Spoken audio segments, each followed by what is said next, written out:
बंटी पढ़ाई करो, चलो बहुत देर हो गई फोन पे। अरे माँ पढ़ाई तो कर रहा हूँ।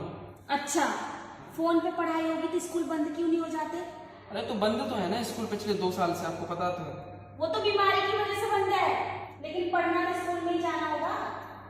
अरे यार माँ मैं कैसे बताऊँ, लेकिन अभी तो ऑनलाइन चल रही है, सब ऑनलाइन क्लास लेते हैं। मैं देख रही हूँ बंटी, तुम मुझे बहुत बेवकूफ बना रहे हो आजकल। अरे नहीं माँ इधर आओ, मैं आपको दिखाता हूँ।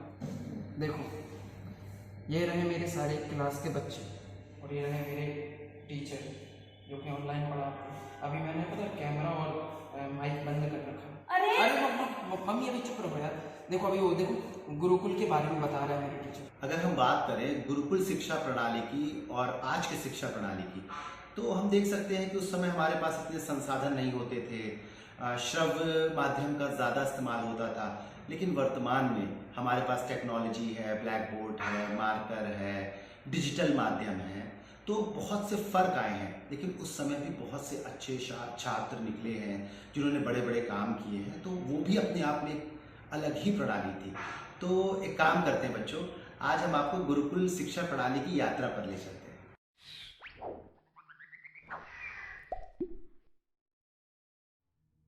चिरकाल में रंभा नाम का एक असुर राज हुआ करता था, जिसने एक भैंस से विवाह किया। उन दोनों के मिलन से एक असुर की उत्पत्ति हुई, जिसे महिषासुर कहा गया।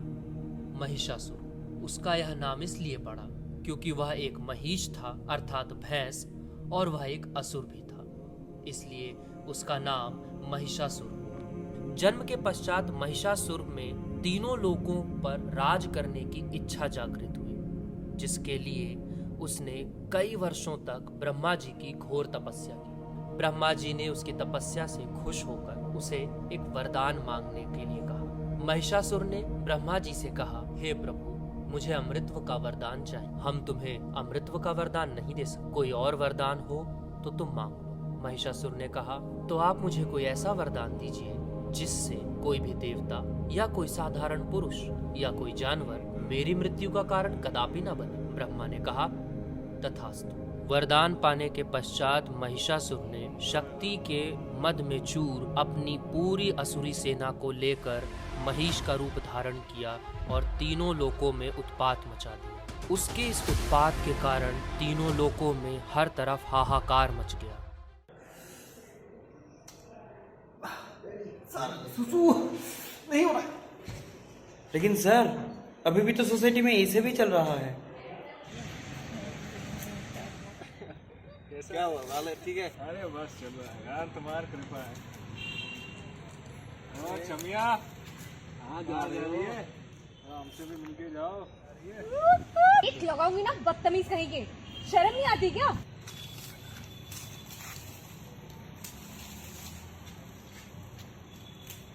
कौन है बे तू? क्या कर रहा है यहाँ पे? घास ले रहे हैं। घास ले रहा है? किससे पूछ के ले रहा है? तुझे पता है किसकी जगह है? पहले बता, तू है कौन? है कौन? खड़ा हो, खड़ा हो। किससे पूछ के ले रहा था? चोरी करा या बिना पूछे? चोर नहीं है। चोर नहीं है, शक्ल से तेरी चोरी जैसी दिख रही है, और चोर नहीं, ऊपर से मुझे बता रहा तू। मुझे सिखाएगा? नहीं तो मुझे नहीं पता था। हाँ पता नहीं था, पहले पूछना चाहिए था। और स्वीटी समझते क्या हो अपने आप को? ऐसे नहीं छोड़ सकते इनको, सबक सिखाना ही पड़ेगा, वरना सबको ऐसे ही चिढ़ाएंगे। अरे ऐसे लोगों का मुख लग के कोई फायदा नहीं है। साला यहाँ आके चोरी कर रहा। ये क्या समझते हैं? हाँ, माफ कर दिया मुझे। माफ कर दो, रुक तेरी अभी कंप्लेन करता हूँ। साले तुझे जेल ना पहुंचाए ना, दोबारा नहीं आएंगे। हाँ दोबारा नहीं आएंगे। ये भूसा क्या है ना, तेरे जानवरों के लिए, तेरे लिए। हैं? दोबारा नहीं आएंगे मुझे। निकल यहाँ से, अभी के अभी निकल यहाँ से। हट, निकल यहाँ से। बेटी अरे जाएगी कहाँ? आखिर में आएगी तो घर में ही। हाँ बर्तन मांजोगी।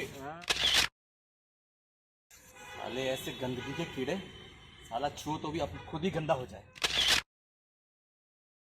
मम्मी थोड़ा सा बात करना था। कुछ परेशानी है तुझे? सर बात यही कि अभी तो समय नहीं दे पा रहा हो। तुम्हारे बहू को भी ऑफिस जाना पड़ता है, तो बच्चों को कैसे हैंडल करे, तुम्हारा ठीक से ध्यान भी नहीं रख पाते। तू मेरी चिंता मत कर, और बच्चों को संभालने के लिए मैं तो हूँ, मैं देखती हूँ। नहीं मम्मी, मतलब तुम घर पे सारे दिन अकेले रहते हो, अभी तो तुम्हारा उम्र हो गया, तो उल्टा सीधा कुछ हो जाए तो हम खुद को माफ़ नहीं कर पाएंगे। तो तुम्हारे बहू भी कह रहे थे बहुत दिन से कि तुमको वृद्धाश्रम छोड़ के आ जाए, और मैं जाऊँगा ना, तुमको देखने भी जाऊँगा, तुम नाराज़ मत हो। ठीक है, जाएंगे। कब जाना है? मैं काली बात किया था, मतलब आज रात में तुम सब अपने कपड़े सामान इकट्ठा कर लो। तुम बुरा मत मानो। कोई बात नहीं, तेरी खुशी है ना इसमें।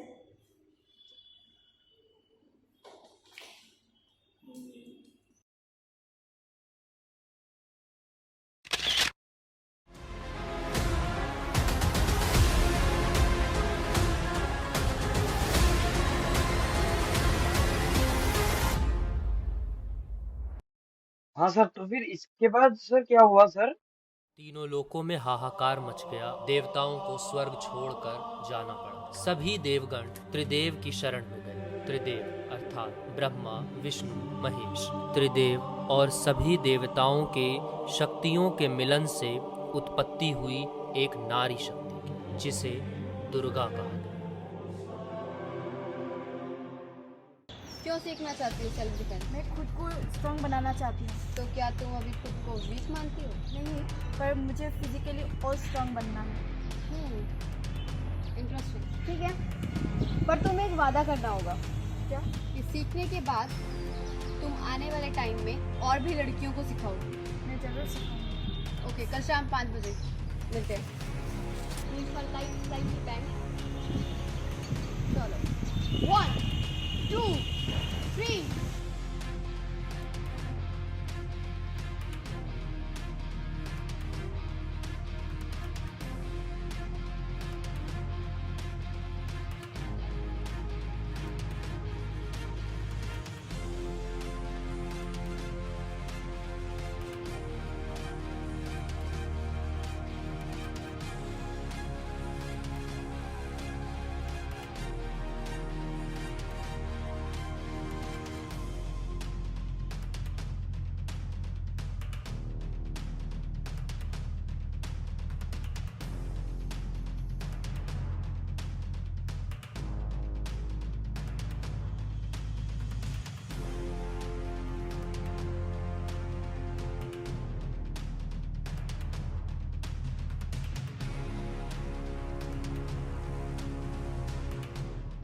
महिषासुर माँ दुर्गे को कहता है, एक अबला नारी तू मुझे परास्त करेगी? जा, चली जा यहाँ से, अन्यथा मारी जाएगी मेरे हाथों से तू। महिषासुर अपने शक्ति के मद में चूर अपनी पूरी असुरी सेना को लेकर माँ दुर्गे पर टूट पड़ता है। एक लंबे समय तक चला यह युद्ध, जिसमें महिषासुर और माँ दुर्गे के बीच में टकरार चलती है। महिषासुर अनेकों रूप धारण करता है, जिससे वह माँ दुर्गे को परास्त कर सके। माँ दुर्गा भी अपने अलग अलग रूपों में अलग अलग अस्त्रों शस्त्रों से प्रहार करती है। महिषासुर और माँ दुर्गे में यह घोर संग्राम चलता है। इस घोर संग्राम के पश्चात अंततः माँ दुर्गा महिषासुर का वध कर देती हैं।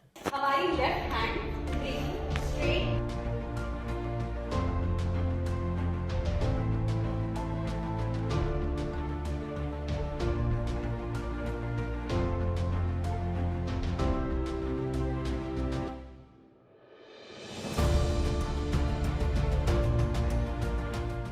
और तब से शुरुआत हुई दुर्गा पूजा की।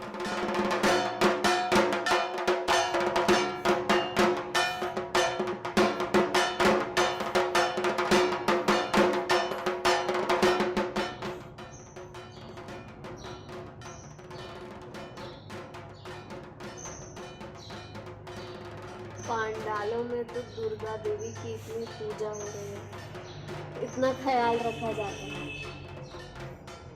कितने घरों में जो दुर्गाएं बैठी है, उनका क्या?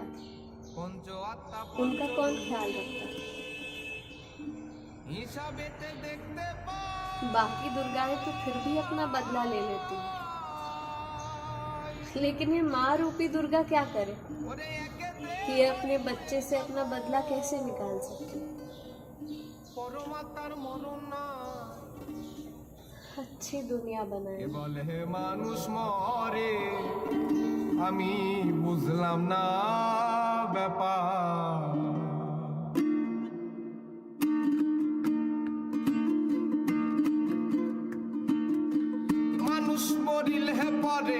মানুষ মরিলে পরে বিচার হবে কার বলো বিচার হবে কার কে বলে মানুষ মরে আমি বুঝলাম না ব্যাপার